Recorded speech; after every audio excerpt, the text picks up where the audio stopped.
안녕하세요. 귀로 듣는 역사 이야기 이기환의 흔적의 역사 188회입니다.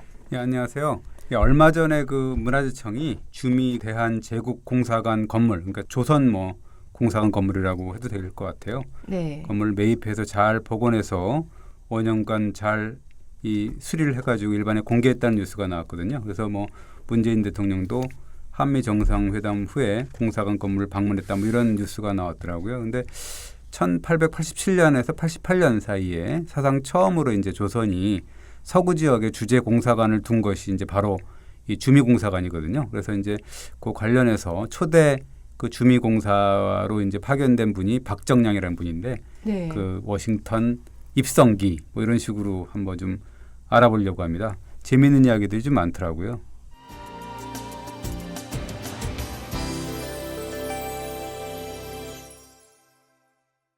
그러니까 가만 보니까 우리가 서양 국가로는 미국하고 가장 먼저 수교했잖아요. 예, 그래서 우리가 배우기를 1882년이죠. 조미 통상 수호조약이라고 이제 우리가 하죠. 예. 특별히 미국하고 먼저 수교한 이유가 있어요? 좀 궁금한 분들이 좀 있을 것 같아요. 그러니까 이마영 기자 혹시 조선 책략이라는 책 아시나요? 잘 모르겠습니다. 그러니까 그 황준헌이라는 사람인데 꼭 우리나라 사람 같죠? 이름이. 예. 많이 그렇게들 알고 있을 것 같아요. 근데 청나라 외교관인데, 예. 근데 왜 위안스카이라 그래서 원세기는 위안스카이라 그러고 이러잖아요. 예. 근데 왜 황준헌은 황준헌인지 혹시 알 수 있을 것 같아요? 위안스카이. 위안스카이는 원세기인데 위안스카이라 그러잖아요. 근데 황준헌은 그냥 황준헌이라 그러잖아요, 그죠? 뭘까요? H로 시작할 것 같은데. 왜냐하면 신해혁명 네. 이제 1912년인가 이제 네네. 했는데요. 신해혁명을 중심으로 해서 곧 전 인물은 그냥 한자 이름을 쓰고, 그러니까 공자니 네네네네네네. 이런 식으로 네. 진시황이 이렇게 네. 쓰고, 그 이후에 돌아가신 분들, 그분들은 이제 그 위안스카이라든지 그런 식으로 그렇죠. 순원이라든지 이렇게 예. 얘기를 합니다. 그러니까 이 황준헌이라는 분은 1905년에 죽었기 때문에 그래서 이제 그냥 한자로 그렇게 하는 것 같아요. 저도 아마 그럴 것 같습니다. 네네. 예, 그 황준헌이라는 분이 쓴 책인데, 그 조선 책략, 그 책을 보면 뭐라 그러냐면, 미국은 그 유럽의 압제에서 벗어나려는 사람들이 세운 나라다. 그러니까 다른 나라를 식민지로 삼지 않으려는 어떻게 보면 참 대인배의 나라다. 이렇게 썼거든요. 대인배의 나라라고 했네요. 예, 그러니까 네. 이제 이 책을 읽은 사람들이 조선에 이제 많이 있었거든요. 네. 그 엄청난 반향을 일으켰죠. 그 제하에서는 이제 보수 유생들 중심으로 해서 위정 척사 운동도 일어나고 그랬는데, 고종을 비롯한 집권층은 이 미국이라는 나라에 좀 열광을 했죠. 미국병이 그때부터 생긴 건가요? 조금 그런 것 같아요. 그 막연한 기대감이라 그럴까. 그래서 네. 고종 역시도 우리나라 위정자들이 그랬다는데, 미국인은 그 영토에 야심이 없는 대양인, 그러니까 큰 이 나라, 그러니까 큰 이 바다 인물 네. 이런 식으로 이제 철석같이 믿었다, 이렇게 지금 되어 있습니다. 근데 왜 그렇다는 거예요? 나중에 이제 제2대 주미공사를 지낸 이하영이라는 사람 글을 보면 이제 왜 그랬는지가 좀 알 수 있을 단서가 네. 있어요. 뭐냐면 미국은 조선하고 거리가 좀 멀어서, 그러니까 침입에 그렇게 걱정하지 않아도 된다. 그러니까 우리나라를 침입할 가능성이 없다라는 거죠. 네네. 두 번째는 뭐냐면 미국이 되게 부국이라는 거예요. 황금을 갖고 있는 부국이어서 이 같이 이렇게 하면 조선은 물질적으로 덕을 볼 것이다라는 게 있고, 세 번째는 미국은 종교지상주의, 그러니까 기독교 국가니까 도덕을 존중하는 터여서, 그러니까 모욕을 주거나 야심을 이렇게 갖거나 이런 거는 적을 것이다, 이렇게 믿고 있었던 거죠. 근데 글쎄 과연 그럴까요? 그건 이제 믿음이죠. 그러니까 네. 그런 믿음, 어쨌든 그것 때문에 이 통상조약을 맺은 어떻게 보면 첫 번째 서양 국가가 바로 미국이잖아요. 그래서 예. 근데 근데 이제 특히나 통상조약의 제1조가 조선하고 어떻게 보면 고종임금한테 굉장히 의미심장한 대목이 있어요. 제1조라면 내용이 뭐예요? 이게 보면은 제3국이 이제 한쪽 정부에 부당하게 또는 그 억압적으로 행동할 때에는 다른 한쪽 정부가 원만한 타결을 위해 주선한다라는 거거든요. 이것을 이제 우리가 흔히 거중조정 조항이다라고 하죠.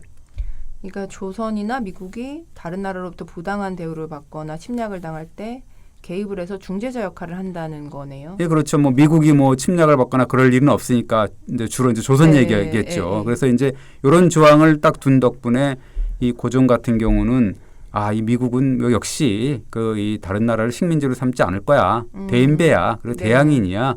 라고 하면서 이제 우리가 이제 뭐 러시아라든가 일본이라든가 중국이 뭐 이렇게 해서 이 뭐 좀 뭐 침략을 받거나 아니면 좀 이렇게 괴롭힘을 당할 때는 미국이 좀 중재자 역할을 할 거야라고 이제 크게 기대를 걸은 거죠.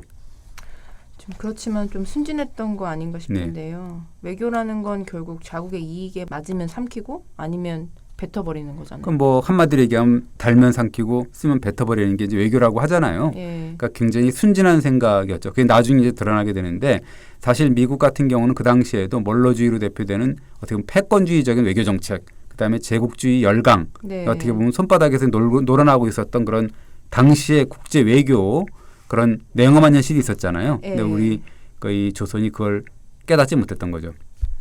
그럼 그때는 조선이 국제 정세에 워낙 어두웠으니까 잘 몰랐겠죠. 뭐 운둔의 나라라고 뭐 예. 했으니까 어쨌든 간에 하여튼 조미통상조약 체결 즈음 그러니까 1880년대 네. 그래서 이제 미국을 향한 조선 지배층의 환상 대단했던 것 같은데 미국 같은 경우는 조약 조결 10개월 만인데 1883년 5월 22일 날 루시어스 푸트라는 사람 조선명으로는 뭐 복덕이라고 하던데요.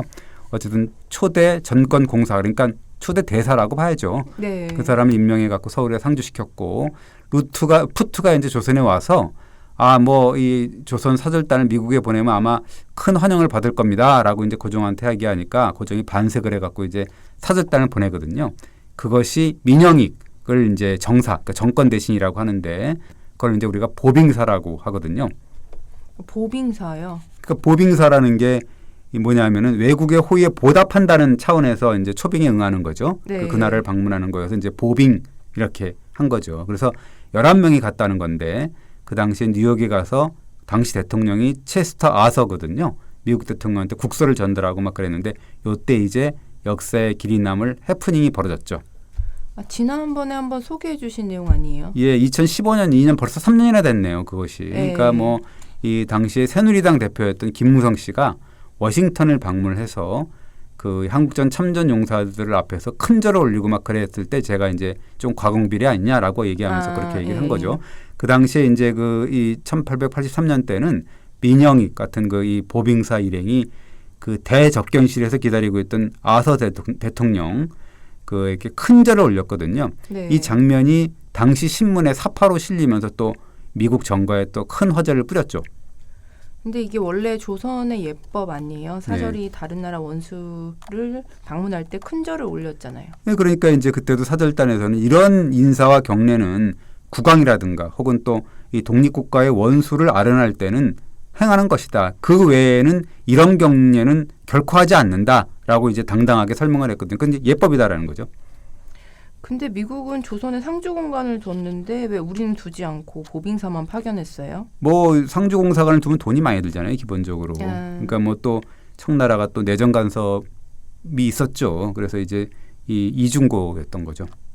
돈이 없어서라면 이해할 수 있지만 청나라 간섭이라면 이게 얼마나 간섭을 심했길래? 우리 뭐 청나라는 하여튼 조선을 석국으로 본 거잖아요. 종주국과 석국 사이 뭐 이렇게 본 네. 거죠. 그래서 특히나 이제 갑신정변이 실패하잖아요. 그러니까 이제 청나라가 아까 얘기했던 원세계 위안스카이가 이제 이 직책을 얻어갖고 조선의 외교 통상은 물론이고 국정 전반을 아주 사사건건 간섭을 하거든요. 그러니까 네. 그걸 일종의 청나라가 종주권을 행사했다 이렇게 볼 수가 있는 거고 그래서 이제 고종이 이건 안 되겠다라 그래서 자주권 행사에 나서는데 네. 그것이 이제 1887년 8월에 뭐 이제 이 서구에 주재공사를 파견한다라는 내용의 교지를 내리는데 특히나 이제 미국에 이제 방점을 두죠. 뭐라 그러냐면 미국과는 제일 먼저 우리가 통상을 해서 여러 해가 지났는데 아직 상주공사 그러니까 대사를 파견하지 못했다. 이거는 잘못된 일이다. 그래서 내무부 협판인 박정량을 정권 대신 그러니까 대사죠. 그때는 공사라고 했지만 미국의 수도에 주재한다라고 이제 명령을 내리는 거죠. 청나라가 방해 안 했어요? 당연히 했죠. 그래서 이제 위안스카이를 통해서 반대 입장을 전하는데 야 조선에서 뭐 서양 각국에 사절을 파견한다 그러면 먼저 종주국인 중국에 요청해서 인준을 기다려야 되는 거 아니냐. 그것이 속국의 체제다라고 이제 강력하게 또 얘기를 하죠. 그래서 어떻게 됐어요? 그래서 이제 일단 보류를 하죠. 그러니까 또 미국이 또 가만히 있겠습니까? 항의하고 또 난리를 했겠죠. 이게 뭐야? 그러면서 이제 그랬겠죠. 그래서 이제 청나라가 그래, 그럼 인심 한번 뭐 크게 쓴다라고 하면서 3가지 조건을 별도로 달거든요. 그래서 우리가 이거를 영약 3단이라고 합니다. 영약 3단이 무슨 뜻이에요? 그러니까 영자가 뭐냐면 령인데 별도라는 뜻이에요. 그러니까 예. 영약이라는 건 별도의 약속이라는 거거든요. 영약이. 그리고 3단이라는 건 3가지 단서를 합한 말이죠. 이게 뭐냐 하면 첫 번째는 조선사절이 그 주재국, 그러니까 미국이라고 하면 도착을 하게 되면 마땅히 먼저 중국 공사관에 먼저 가서 네. 내가 온 이유를 그 중국 사신한테 보고를 하고 그리고 이제 뭐 어떤 외부 행사라든가 다녀와야 된다라는 거죠. 두 번째는 뭐냐면 예. 그리고 뭐 어떤 조회를 가거나 아니면 무슨 파티나 이런 데를 갈 때 뭐 이렇게 교제를 한다 그러면 조선 사절은 반드시 중국 사신의 뒤를 따라야 된다라는 게 두 번째고 세 번째는 뭐냐면 교섭할 대사 그러니까 이제 어떤 관계가 뭐 이렇게 좀 급박하게 돌아가는 게 있으면 조선 사절은 먼저 중국 사신하고 은밀히 상의를 해서 그 답을 얻어서 명확하게 이제 가야 된다라는 거죠. 아니 이게 도대체 무슨 소리인가요? 이게 나라인가요? 그러니까 이제 이게 참 한심한 거죠. 이게 하나가 더 있었습니다. 뭐라 그러냐면 요 영약 3단은 속국이 조선이 종주국 청나라를 위한 당연한 의무라는 거 하나하고 네. 그리고 요것에 대해서는 다른 나라는 일절 간섭도 할 수 없고 또 이거에 대해서 지나친 질문도 하지 않아야 된다라는 또 조건까지 달았습니다. 그러니까 무슨 일이 있을 때마다 청나라에 보고하고 지시를 받아야 하고 각종 행사마다 청나라 사신의 뒤를 따라야 한다는 예. 거잖아요. 이게 어떻게 자주 독립국의 외교 사절이라고 할 수 있는지. 뭐 이제 뭐 속국이었다고 이제 생각을 하는 거죠. 그래도 어쨌든 일단 출발을 해야 될 거 아니에요. 그래서 이제 그 당시에 초대 주미공사로 이제 낙점이 된 박정량이 이제 뭐 궁궐을 나와서 미국 군함 오마하오라고 그러는데 임지로 떠납니다. 그래서 박정량을 수행한 사람들 보면 참찬간인데 두 번째죠. 그러니까 이완용, 뭐 우리가 잘 아는 그 친일파, 뭐 오적 이완용이 있었고, 그다음에 서기관인 이하영, 그다음에 이상재, 월남 이상재 선생이죠. 네. 그다음에 번역관이라고 하는 이채연, 그리고 이제 미국인 의사인데 호러스 알렌이라고 있잖아요. 그걸 우리가 요즘 표기로는 앨런이라고 표기하던데 어쨌든 앨런이든 알렌이든 네. 알렌이든 간에 고열해서 11명이 갔습니다. 이완용도 있고 월남 이상재 선생도 있네요. 예, 그렇습니다. 그러니까 뭐 여러 그 당시에는 아주 그냥 거의 이 되게 그 유명했던 사람들이 되죠. 또 나중에도 그렇고. 특히나 이제 고종이 중요한 거는 요 이 미국인 의사 앨런 그러니까 그때 4년간 한국에 있었거든요. 그래서 이제 이 사람을 그 조선의 참찬관이라는 벼슬을 내립니다. 그래서 이제 주미공사단에 포함을 시키는 거죠. 근데 조선의 사정을 잘 아는 알렌이 포함된 것은 뭐 그럴 수도 있다고 봐야겠네요. 그렇죠. 어쨌든 간에 조선인의 좀 마음을 헤아리고 뭐 그렇게 할 수 있으니까 그런 거죠. 그래서 알렌은 약 한 달 전쯤에 미리 이제 서울을 떠나서 가족, 아내하고 2 자녀가 있었다는데 일본에 머물고 있어서 어떻게 보면 사절단하고는 일본에서 합류를 하게 된 거죠. 그럼 알렌은 영약 3단의 내용을 몰랐겠네요. 그렇죠. 예, 뭐 어쨌든 그래서 이제 만나서 그 일행은 태평양 건너서 이제 또 샌프란시스코 도착을 하고 또 이 팰리스 호텔이라고 하는 데서 묵었는데 그때 이제 그 알렌의 조선 견문기라고 있거든요. 거기를 보면 참 이때 처음으로 이제 그 사절단이 조선사 엘리베이터를 탄 이야기를 합니다. 그래요. 엄청 신기했겠어요. 뭐 신기는 했는데 이거 알렌 견문기를 보면 이렇게 나오죠. 그 엘리베이터의 그 어떤 작은 공간일 거 아니에요. 사람들을 밀어넣으니까 조선인들이 이거 우리를 왜 이렇게 좁은 공간에다 이렇게 밀어넣는 거야? 라고 이제 얘기를 했다는 거예요. 그러니까 그리고 문을 딱 닫을 거 아니에요. 갑자기 이제 엘리베이터 조종수가 로프를 쫙 잡아당기니까 엘리베이터가 쫙 올라갈 거 아닙니까? 그러니까 이제 완전히 패닉이 이제 일어난 거죠. 그러니까 이제 조선 사람들이 막 그 알렌을 붙들고 공포에 떨면서 지진이 일어났다고 막 큰 소리치고 뭐 난리를 뭐 쳤다고 그런 뭐 일기를 썼습니다. 풍경이 상상이 가는데요. 네. 얼마나 놀랐을까 싶네요. 그러니까 그렇죠. 그러니까 이제 한바탕 이제 소동을 겪은 다음에 결국 계속 이제 호텔에 들을 때마다 아이고 우리는 뭐 높은 데 안 간다. 1, 2층에 그냥 해달라라고 이제 요구를 했다는 거죠. 뭐 한 번도 경험하지 못한 일이니까 당연히 그랬을 것 같아요. 뭐 당연히 그 이제 문화 차이죠. 그것이 우리 뭐 미국 사람들도 마찬가지겠죠. 우리나라와 갖고 경험 못한 거 큰 절 같은 거 경험 못하고 그러니까 당연히 헷갈리고 그러겠죠. 그러니까 사절단이 이제 워싱턴, 그 미국의 수도 아니에요. 도착한 게 이제 그 1888년 이듬해 1월 9일 날 했는데 도착하자마자 분주히 움직였습니다. 그래서 그 도착한 그 다음 날 10일 날에 한문으로 된 고종의 국서, 그걸 이제 신임장이라고 이제 우리가 하는데 그걸 영어로 번역을 하고 그래서 미국 국무부를 방문해서 야 이게 언제 어떤 방법으로 우리가 국서, 신임장을 전달을 하는 건지 제출하는 건지에 대해서 논의를 했고 물론 이제 알렌이 대동을 했죠. 근데 원래 안 되는 거 아니에요? 네. 영약 3단에 따르면 주재국에 도착하면 반드시 청나라 사신을 먼저 만나서 협의하라고 했잖아요. 그 이제 그거 이제 뭉친 거죠. 그러니까 공사가 이게 이제 이거 우리 신임장 제출하기 전에 이게 중국 공사 만나야 되는데라고 이제 이렇게 협의를 같이 했겠죠. 네. 근데 이제 결국 따르질 않게 된 거죠. 신기한 일이네요. 뭐 박정량뿐만 아니라 알렌도 있고 그렇잖아요. 그리고 요거를 그 당시에 국무차관이 시벨론 그 브라운 욕 같아가 좀 이상했는데 어쨌든 그 브라운이라는 국무차관이 있었는데 이렇게 서로 얘기를 했거든요. 논의를 하니까 이게 뭐 말도 안 되는 얘기다. 그 외교 관례상 이게 얼토당토하는 얘기 아니냐. 이럴 수가 없다라고 이제 서로 막 다 얘기를 한 거예요. 그러니까 이제 말도 안 된다는 거죠. 그래서 어떻게 됐어요? 그 이제 이게 따르지 않거든요. 직거래 한 게 되는 거니까. 근데 나중에 청나라 공사가 이제 알게 된 거죠. 요 사람은 원래 이름은 장음환인데 나중에 죽었기 때문에 신의 혁명 뒤에 죽었기 때문에 짱인후환이라고 우리가 발음을 해요. 그 사람이 이제 뭐 밑에 사람 세 사람 막 급하려 해갖고 왜 당신들 영약 3단을 안 지킨 거야?라고 펄펄 뛰었다는 거죠. 그런데 이제 박정량이 주미공사가 구렁이 담 넘어가는 해명 그리고 이제 위기를 살짝 넘긴 거죠. 뭐라 해명했어요? 이런 거죠. 우리가 서울을 출발할 때 청나라에서 전부가 이제 위안스카이한테 도착한 걸 우리가 그 소식은 들었는데 출발 날짜가 너무 촉박해서 우리가 조선 정부, 그러니까 우리 고종 임금한테 그런 공문을 받지는 못했다. 아니 아무리 내가 소문을 들었어 손 치더라도 정식 공문을 받지 못했는데 어떡하냐라고 이제 얘기를 했다는 거죠. 그러니까 너무 급히 오느라 조선 정부의 공문을 받지 못했다. 공문 없이 어떻게 우리가 멋대로 일을 처리하냐. 그렇지. 이렇게 하니까 또 딱히 할 말이 없었겠네요. 일단 할 말이 없어진 거죠. 그래서 이제 후퇴할 수밖에 없었는데 그럼에도 불구하고 청나라는 아주 끈질기게 이 문제를 거론하고 그 박정량 공사를 하여튼 괴롭히고 본국 정부까지도 또 얼마나 괴롭혔겠어요.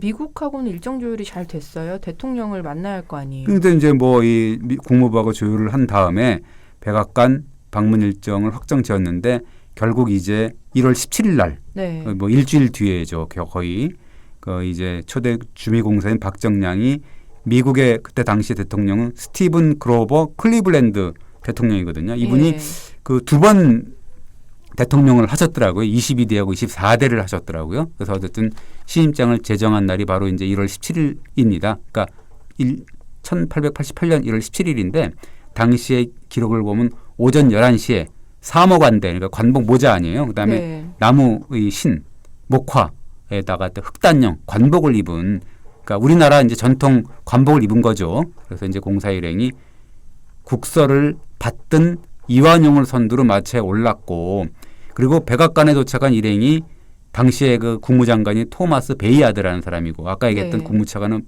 브라운인데 그 사람 두 사람의 안내로 접견실에서 클리블랜드 대통령을 기다렸다는 거죠. 이때 4년 전에, 그러니까 보빙사가 민영위기였잖아요. 그때 이제 아사 대통령을 접견할 때와 비슷한 해프닝이 벌어지게 된 거죠. 어떤 해프닝이요? 또 절 올렸어요? 이제 그건 아니고요. 집무실에 들어갔던 국무장관하고 차관이 대통령을 모시고 이제 접견실에 나왔을 거 아니에요. 그러니까 그리고 나서 이제 대통령이 시임장을 받으려고 이제 접견실 중앙에 이렇게 딱 섰을 거 아니에요. 근데 이제 박정량 공사 이런 사람들이 멀뚱멀뚱 그냥 서 있었다는 거예요. 대통령 보고도. 왜요? 그 생각해 보면은 상상이 갈 것 같아요. 그러니까 그냥 조선의 간섭들에 보면 관복이 신분에 따라 차이가 있잖아요. 그러니까 임금이라 그러면 당연히 골롱포를 입었다든가 뭐 화려한 옷을 입어야 되는데 이 미국 대통령 같은 경우는 국무장관도 그렇고 차관도 그렇고 다 양복을 입었으니까 비슷비슷하잖아요. 그러니까 이게 대통령은 뭔가 다른 관복을 입어야 되는데 아직 안 나왔겠지라고 생각을 한 거죠. 그러니까 대통령이 다 비슷한 국무장관 차관이 입는 양복을 입고 나왔으니까 몰라본 거네요. 그러니까 이제 이 박정량 공사 등에서 저 사람들은 뭐 아까 그 사람들이잖아. 뭐 특별한 관복을 입은 사람이 나오겠지. 뭐 골룡프 입은 사람이나 뭐 좀 나오겠지. 뭐라도 모자라도 쓴 사람이 나오겠지. 이렇게 생각을 했겠죠. 집무실만 쪽만 계속 바라보게 된 거죠. 근데 그래서 이제 뒤늦게나마 분위기는 파악을 했을까요? 그 옆에서 이제 뭐 옆구리 콕 찔렀겠죠. 그래서 네. 아차 싶었죠. 그래서 이제 분위기를 파악했을 거 아니에요. 그래서 이제 예의 또 박정량 공사가 야 엎드려 이랬을 거 아니에요. 절해야 된다고. 네. 그러면서 이제 무릎을 꿇고 이마를 방바닥에 조아리면서 3번을 절하는 게 이제 어떻게 보면 우리가 이제 예법이라고 할 수가 있는 건데 그렇게 하니까 이제 미국 측에서는 아 그러지 마세요라고 정중하게 만류를 했다는 거죠. 이거는 주재국 의전에 따라야 된다. 그러니까 미국이 왔으니까 미국 의전에 따라야 된다. 뭐 이렇게 얘기를 했다는 것 같아요. 그래도 정말 이모저모로 당황했겠어요. 그러니까 뭐 아마 4년 전에 그런 해프닝이 있었기 때문에 미국에서도 예. 아, 그러지 말라고 이제 뭐 예.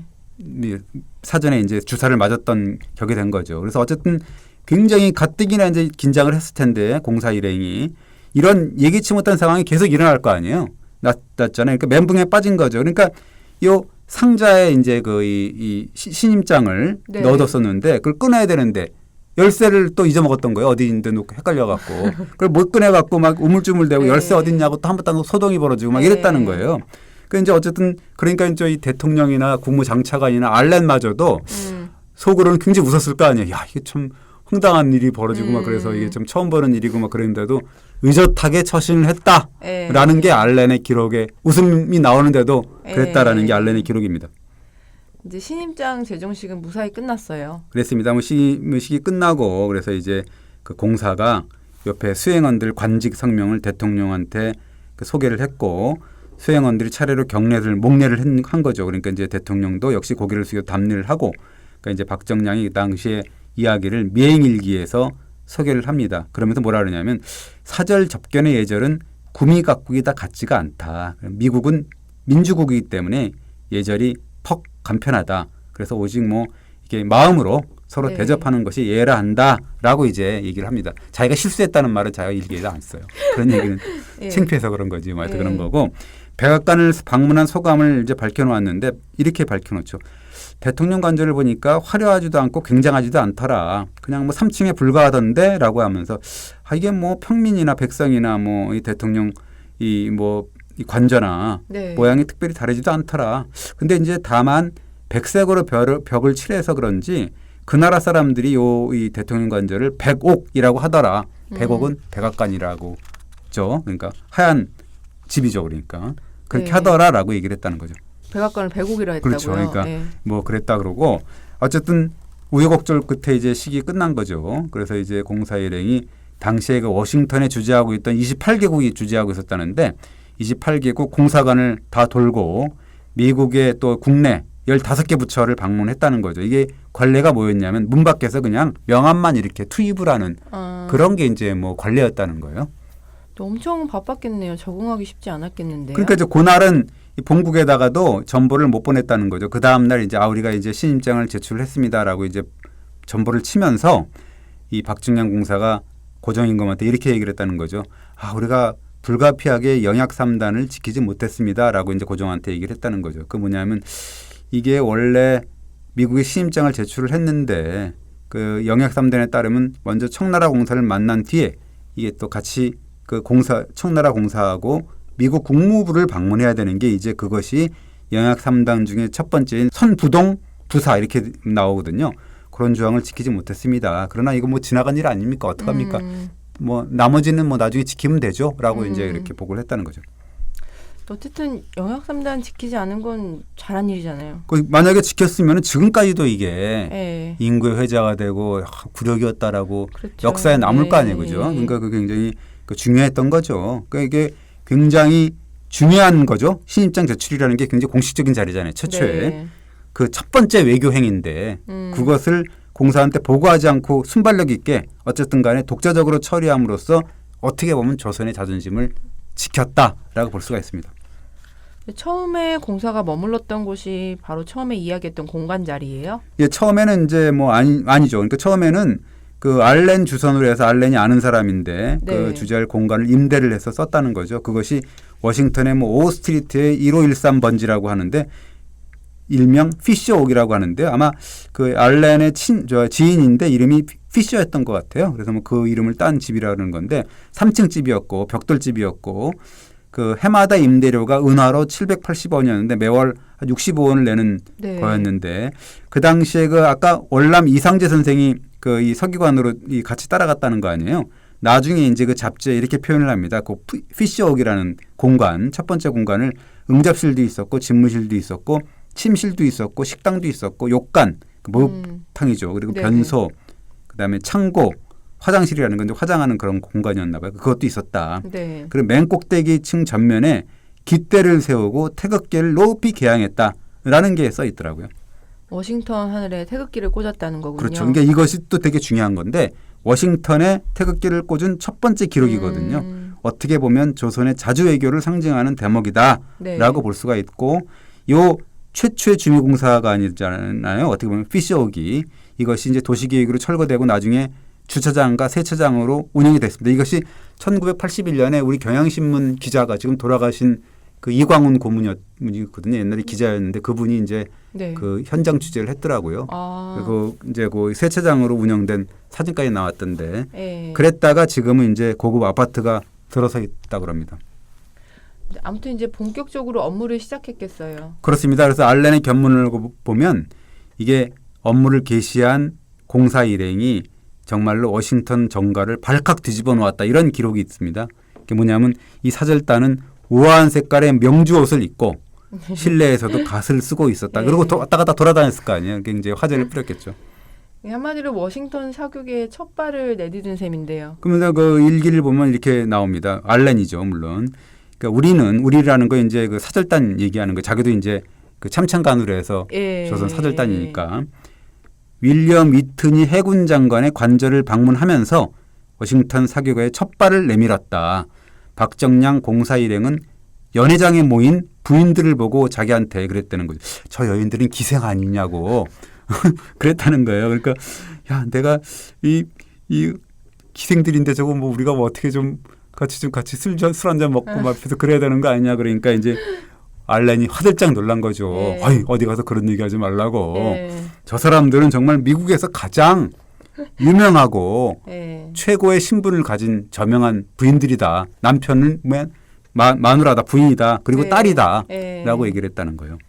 파티에 모인 워싱턴 정가의 귀부인들을 보고 기생들이냐고 물어봤더니 조선 간습으로 보면은 이해는 되지만 또 그렇죠. 네. 그 여자들이 알면 얼마나 그 즐겁을 했을 거예요. 그죠? 화류계 여인으로 네, 생각을 그렇죠. 했을 거 아니에요. 네, 그러니까 이제 알렌이 저 여인들은 지체 높으신 분들 부인이에요라고 하니까 또 박정량 공사가 매우 아주 곤란한 표정을 지으면서 그러면 그렇게 지체 높으신 분인데 이게 똑바로 쳐다봐도 되냐고 또 물어봤다는 네. 거죠. 그러면서 이제 알렌이 요 대목에서 조선과 미국의 문화적인 차이를 이제 설명을 한 다음에 그럼에도 불구하고 박정량 공사는 정말로 위험 있는 거동으로 스스로 신사임을 입증했다라고 네. 칭찬을 좀 했더라고요. 그러면서 이제 뭐라고 썼냐면 조선에서는 존경받는 여인들, 귀부인들이 조그만 방에 갇혀서 낯선 사람들 앞에서 나서지 않는다.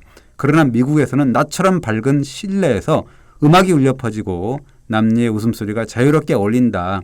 이 정중한 노인 박정량은 그리 익숙하지 않은 환경에서도 정말로 위험 있는 거동으로 스스로 신사임을 입증했다라고 이제 씁니다. 그렇지만 조선 입장에서 미국 관습이 익숙하진 않았을 거 아니에요. 특별히 이제 이 기록을 보면 예. 앞가슴이 패인 여인의 옷이라든가 그다음에 남녀가 뭐 서로 껴안고 뭐 붙잡고 추는 왈츠죠. 왈츠. 이런 걸 보면 이제 조선인들한테는 얼마나 충격이었겠어요, 그죠? 그러니까 네. 이 사실은 박정량도 체면이 있으니까 이제 말을 뭐 이렇게 내색은 못했겠지만 나중에 이제 일기에다가 이렇게 씁니다. 이게 정말 아찔한 경험이었다라고 써요. 뭐라 그러냐면 이렇게 써요. 술과 안주가 낭자하고 관연하게 연주되었다. 남녀가 서로 껴안고 춤추고 심지어는 저고리를 벗어서 맨살을 드러낸 여자들이 태반이더라. 석적삼을 뚫은 모양을 한 여자. 그다음에 수건을 목에 두른 여자. 수건을 목에 둘렀다는 게 뭐죠? 머플러 같은 거 아닐까요? 뭐라 그러나요? 스카프? 스카프인가요? 네. 어쨌든 주옥으로 장식한 것을 늘어뜨려 목에 건 여자. 이건 목걸이겠죠. 그리고 네. 머리를 산발한 여자. 산발한 여자 머리가 길었다는 얘기죠.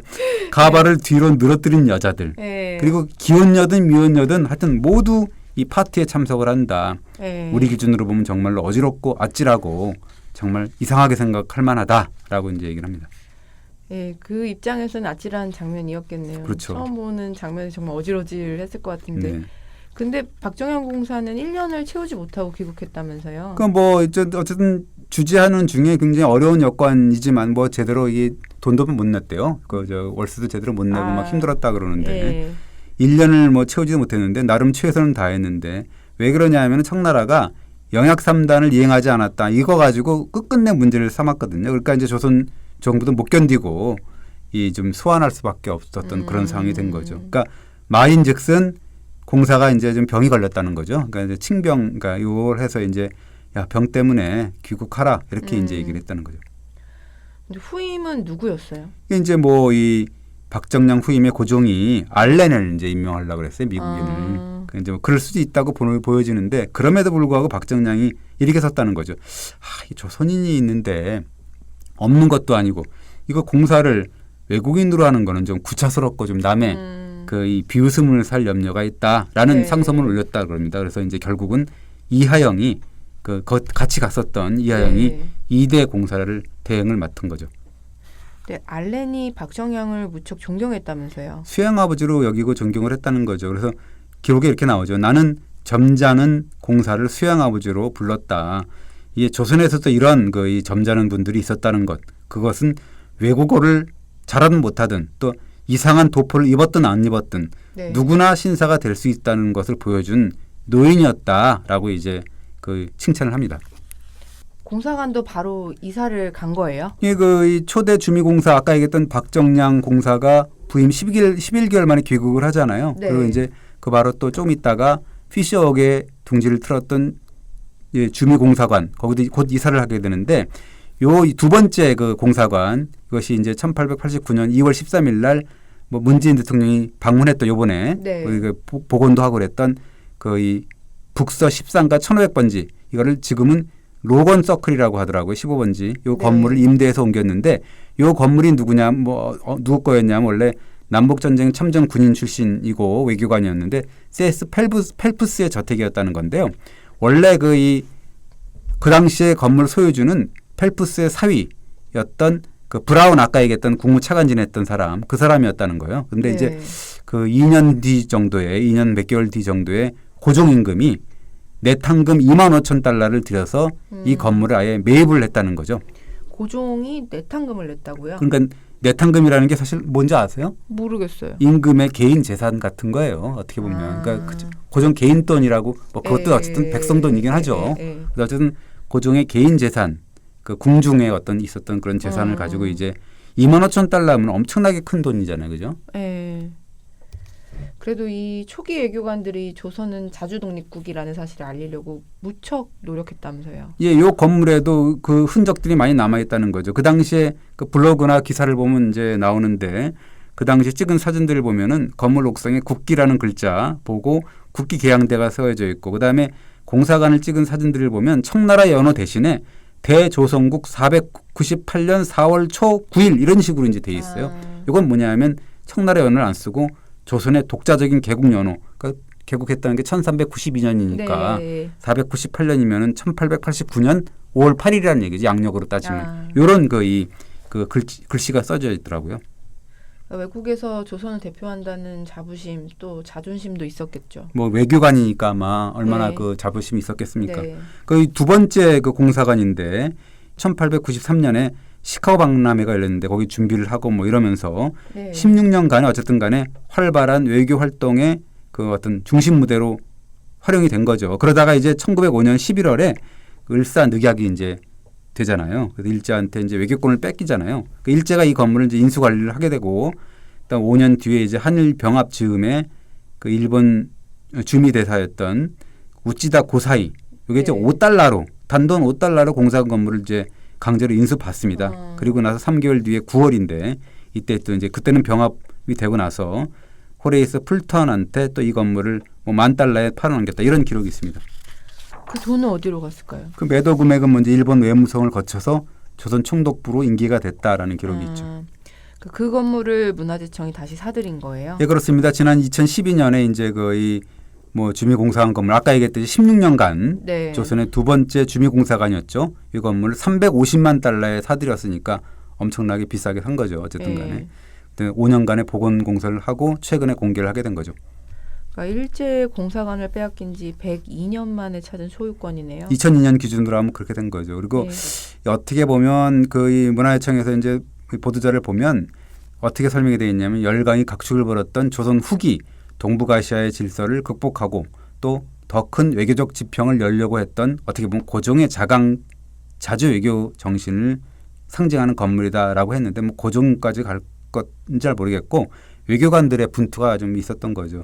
그 어떻게 보면 이 영약 3단이라는 거 정말 회개한 논리였잖아요. 청나라의 방해를 뚫고 자주 외교를 펼쳤던 박정량 같은 그런 초기 외교관들의 노고와 분투가 녹아있는 건물이다라고 할 수가 있는 거고 다만 여기서 한 가지 좀 뭐 제가 기사를 쓰거나 하면서 느낀 게 지적할 사항이 좀 있더라고요. 어떤 거예요? 그러니까 이거죠. 당대 그 조선 집권층이 미국을 뭐 대인배의 나라라든지 뭐 식민 지배에 야심이 없는 대양인의 뭐 이다든지 뭐 이렇게 했잖아요. 그러니까 어떻게 보면 조선이 아까도 처음에 우리가 얘기했지만 네. 너무너무 순진무구했던 그런 상황을 네. 거론하지 않을 수 없다라는 거죠.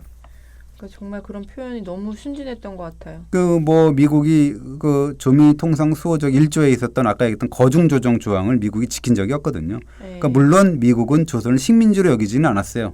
그러나 미국은 조선을 어떤 뭐 이렇게 뭐 경제 발전해주고 뭐 이런 게 아니라 네. 문호 개방을 통해서 뭔가 이익을 챙겨가면 그만이다라는 대상으로 여긴 거죠. 맞아요. 그 악명 높은 가스라 테프트 밀약도 배웠는데요. 그렇죠. 그러니까 원래 이제 좀 뭔가 빼먹을 게 있나라고 봤는데 보니까 푸트 아까 공사가 와갖고 이렇게 보니까 네. 조선이 내가 보니까 이게 아닙니다라고 보고를 한 거예요. 이게 뭐 네. 이게 해봐야 별로 뭐 단물 빼먹을 게 없습니다라고 네. 보고를 하니까 미국도 이제 조금 그래 뭐 일본하고만 제대로 뭐 이런 식으로 이제 간 거죠. 그러니까 어떻게 보면 이 아까 얘기했던 가스라 테프트 밀약이 뭐예요?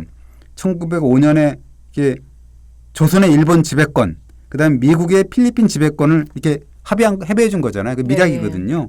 그러니까 어떻게 보면 이제 우리로서는 있어서는 안 될 밀약을 한 거죠. 그래도 고종은 미국의 선의를 끝까지 믿었어요. 그 즈음에 그 당시에 그 이 미국 대통령이 시어드로 도어 루즈벨트거든요. 네. 외동딸이 왔습니다. 외동딸인 앨리스가 왔는데 서울을 딱 방문하니까 이제 공주가 온 거 아니에요. 어떻게 보면 그렇죠. 네. 그 환대를 막 하고 그랬는데 이미 그때는 가스라 테프트 밀약이 체결된 후였다라는 거고 일본은 루즈벨트의 도움을 받아서 한국을 그들의 보국으로 만들기 시작한 거죠. 그러니까 미국은 어떻게 봤냐면 그때 조선을 나약하고 자치 능력이 없는 나라라고 평가절하를 했기 때문에 이런 일들이 이제 벌어지게 된 거죠. 사실 청나라나 미국이나 자국의 이익을 추구하는 거는 똑같은 거죠. 그렇죠. 뭐 어떻게 보면 얼토당토하는 그 영약 3단의 조건을 내온 청나라나 네. 뭐 새롭게 뭐 대인배의 나라라고 부각되고 뭐 어쩐 미국이나 네. 자국의 이익만 챙기면 그뿐인데 그거는 100년 전이나 200년 전이나 300년 전이나 지금이나 똑같거든요. 그렇죠. 그 외교라는 게 그런 거잖아요. 그러니까 청나라가 구악이었다라 그러면 미국은 그냥 신학이었다라는 거 볼 수가 있는 거죠. 네. 그러니까 그거를 국제 정세는 예나 지금이나 내용할 뿐인데 무슨 우리가 미국 편을 들고 중국 그렇죠. 편을 들고 네. 이렇게 뭐 미국 편향돼 갖고 하거나 뭐 중국 편향돼 갖고 이런 식으로 하게 되면 백전백패라는 걸 알면서 이게 진짜 그 한 북간의 한 한국하고 이제 북한 간의 어떤 그런 정말 자주 이런 것들을 많이 좀 생각을 좀 해봐야 될 것 같아요. 우리끼리 좀 네. 중심으로 해야 되는 게 맞습니다. 맞지 않나라는 생각을 하면서 이번 주 마치겠습니다. 감사합니다. 고맙습니다.